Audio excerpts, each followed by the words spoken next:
Good morning class. Today I will discuss on a topic milling. Milling में क्या होता है कि मिलिंग एक वर्सेटाइल मशीनिंग ऑपरेशन है.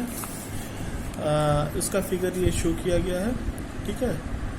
मिलिंग एक वर्सेटाइल मशीनिंग ऑपरेशन है और इसमें basically multi point cutting tool का इस्तेमाल किया जाता है. ठीक है.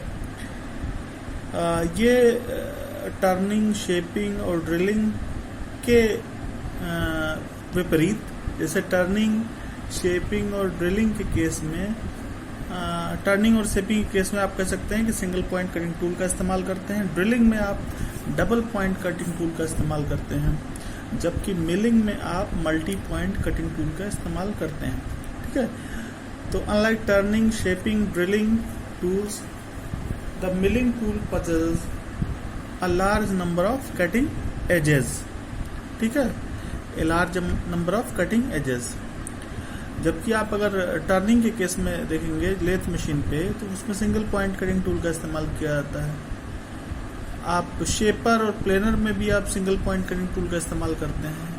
यद्यपि अगर प्लेनर की बात करें तो उसमें मल्टीपल टूल का इस्तेमाल करते हैं. मल्टीपल और मल्टी पॉइंट कटिंग टूल दोनों अलग अलग चीज़ें हैं.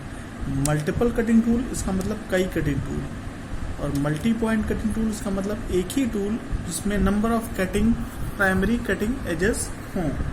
ठीक है. तो यहाँ पे जो आपका मिलिंग है उसमें large number of cutting edges हैं, तो इसीलिए इसको बोला गया multi point cutting tool.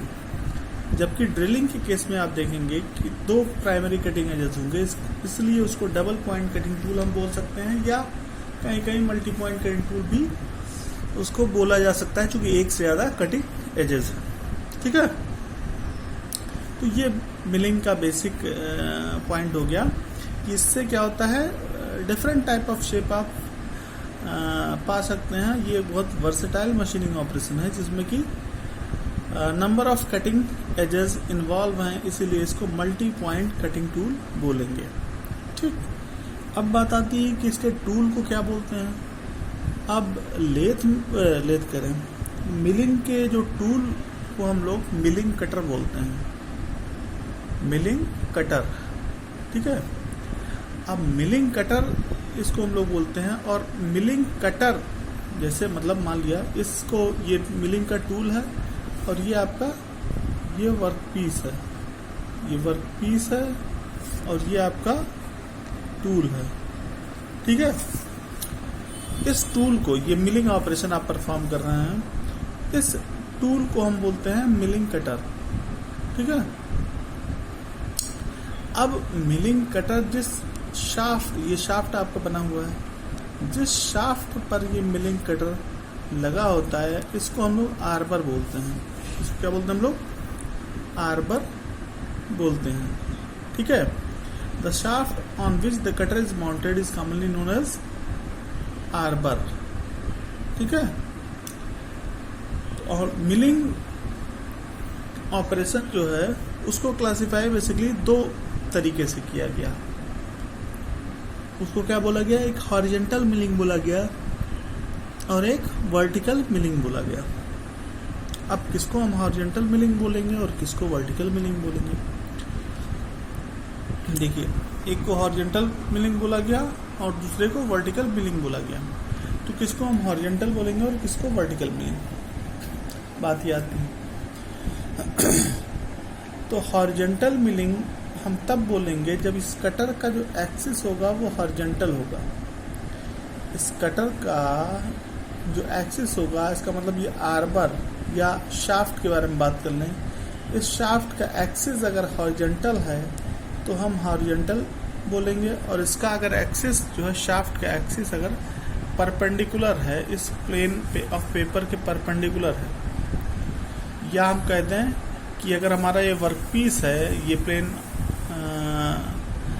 Paper अगर वर्क पीस है मान लिया, और हमारा मिलिंग कटर इस तरीके से है ऐसे, और इसके इस पेन को शाफ्ट माने और इस पेन के सरकमफ्रेंस, चारों तरफ जो सरकमफ्रेंस है उस पे कटर माउंटेड हो, तो इस तरीके के मिलिंग ऑपरेशन को हम लोग वर्टिकल मिलिंग बोलेंगे। ठीक है, तो हॉरिजॉन्टल मिलिंग तब बोलेंगे जब यह शाफ्ट आपका हॉरिजॉन्टल होगा।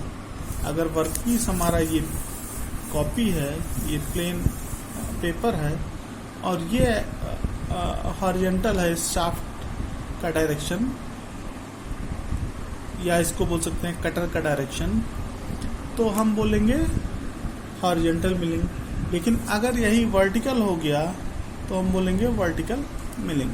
ठीक है, तो इसका मतलब जो आर्बर का एक्सिस जो होता है उसी के हिसाब से हम हॉरिजॉन्टल या वर्टिकल बोलते हैं, या कह सकते हैं जो कटर का एक्सिस होता है उसके हिसाब से हम हॉरिजॉन्टल या वर्टिकल मिलिंग बोलते हैं। ठीक है, अब हॉरिजॉन्टल मिलिंग को फिर दोबारा हम लोग क्लासिफाई करते हैं। हॉरिजॉन्टल मिलिंग फिर दो तरीके से क्लासिफाई किया जा सकता है। ऐसे कैसे? हॉरिजॉन्टल मिलिंग को दो पार्ट में डिवाइड करेंगे, एक को कहेंगे अप मिलिंग और दूसरे को कहेंगे डाउन मिलिंग। एक को हम लोग बोलेंगे अप मिलिंग और दूसरा होगा डाउन मिलिंग। किसको हम अप मिलिंग बोलेंगे और किसको डाउन मिलिंग बोलेंगे, किसके ऊपर डिपेंड करेगा। तो अगर ये कटिंग मोशन कर रहा है, ये n RPM से रिवॉल्व हो रहा है, ये कटर जो है ये कटिंग मोशन है। कटर का ये मोशन जो रिवॉल्व कर रहा है, ये मोशन इसका कटिंग मोशन है, ये मोशन इसका फीड मोशन है। ये वर्कपीस और कटर के बीच रिलेटिव वेलोसिटी v है और ये F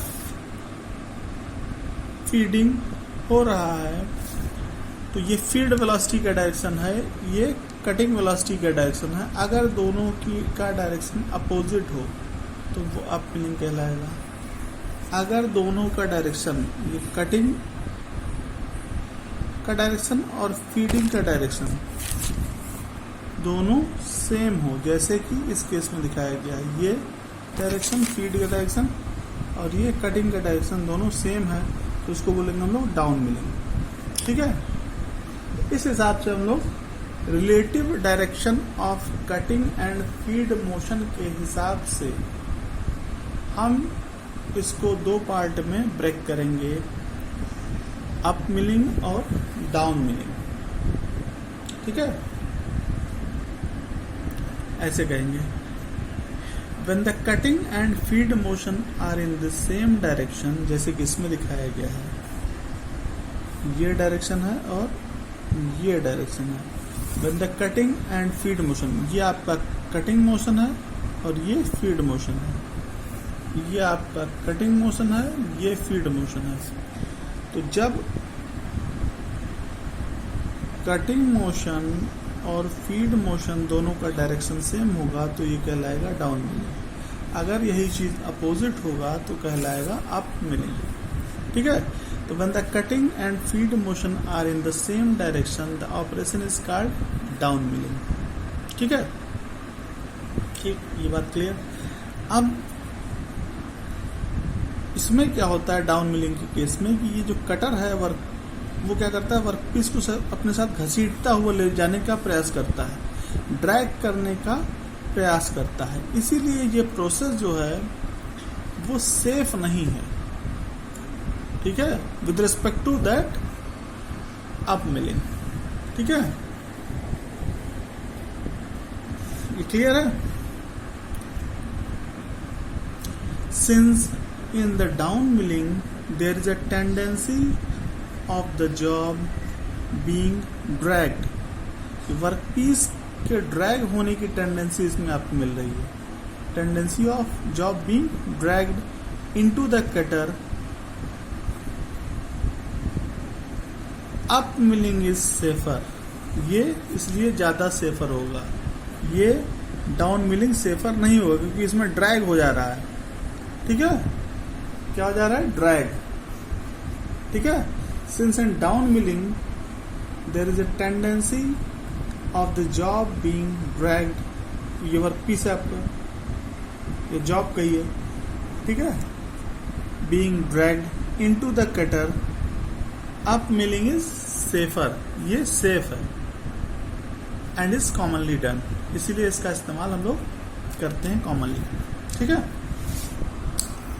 लेकिन अब इस डाउन मिलिंग को सेफ्टी पॉइंट ऑफ व्यू से तो हम कह सकते हैं कि ये ड्रैग करता है इसलिए ये सेफर नहीं है डाउन मिलिंग, लेकिन इसकी अपनी कुछ क्वालिटी, क्या क्वालिटी है, ये सरफेस फिनिश अच्छा देता है और टूल लाइफ ज़्यादा होता है। कौन? Down milling.